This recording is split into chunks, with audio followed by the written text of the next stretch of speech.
অনলাইনে ভ্যাট দাখিল করার পরে আমাদের ভ্যাট ঠিকভাবে দাখিল হয়েছে কিনা সেটা আমরা চেক করব কিভাবে? চলুন আমরা জেনে নেই। আমরা প্রথমে ক্রোম ব্রাউজারে ঢুকবো। এরপর এখানে আমরা লিখব ভ্যাট অনলাইন। ওকে সার্চ করব। এই ভ্যাট অনলাইনে এখানে ক্লিক করব। লগইন, এই লগইনে আমরা ক্লিক করব।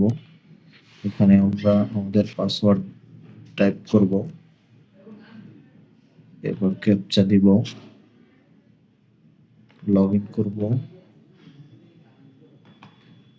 এরপর এখানে এই যে এখানে এই ইন্টারফেসের এই কর্নারে এখানে ক্লিক করে আমাদের কোম্পানির বিল নাম্বারে যেটা আছে এটা কি সিলেক্ট করব।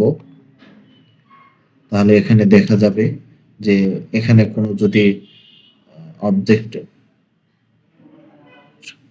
এখানে কোনো ফরম যদি সবকিছু এখানে শূন্য শূন্য দেখায় তাহলে আমরা বুঝতে পারবো আমাদের ভ্যাট রিটার্ন সুন্দরভাবে অনলাইনে দাখিল হয়ে গেছে। যাই হোক, এতটুকুই আজকের এ পর্যন্তই। পরবর্তী আমাদের আপডেট পেতে আমাদের চ্যানেলটি সাবস্ক্রাইব করে আমাদের সাথেই থাকুন। ধন্যবাদ।